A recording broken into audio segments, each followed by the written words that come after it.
ജനങ്ങൾക്ക് അത്യാവശ്യം അറിയേണ്ട കാര്യങ്ങൾ, നഗരസഭയുടെ സേവനങ്ങൾ, പുതിയ പദ്ധതികൾ എല്ലാം മൊബൈലിൽ അറിയാം. പരാതികളും അടിയന്തര പ്രാധാന്യമുള്ള കാര്യങ്ങളും കൗൺസിലറെ അറിയിക്കാനും സൗകര്യം. ഇതാണ് Kunnukuzhi ward councillor IP Binu വോട്ടർമാർക്ക് നൽകുന്നത്. പല അറിയിപ്പുകളും പകുതി വീടുകളിൽ മാത്രമേ എത്തുള്ളൂ. ആദ്യം അപ്പോൾ അങ്ങനെ നഗരസഭയുടെ പല വാർത്തകളും പല വിവരങ്ങളും ജനങ്ങളിലേക്ക് എത്താതിരിക്കുന്ന അവസ്ഥ വരുന്നു. മൊബൈൽ ആപ്ലിക്കേഷന്റെയും വെബ്സൈറ്റിന്റെയും പ്രകാശനം CPM സംസ്ഥാന സെക്രട്ടറി കോടിയേരി ബാലകൃഷ്ണൻ നിർവഹിച്ചു. കാലം മാറിയെന്നും ജനപ്രതിനിധികൾ ഹൈടെക് ആയില്ലെങ്കിൽ പിടിച്ചു നിൽക്കാൻ പറ്റില്ലെന്നും കോടിയേരിയുടെ ഉപദേശം.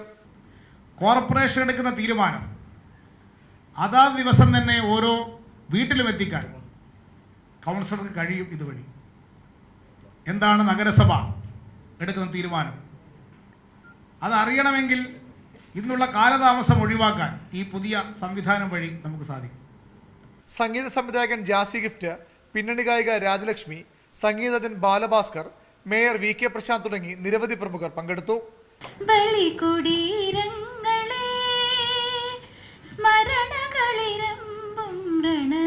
ന്യൂസ് 18 തിരുവനന്തപുരം.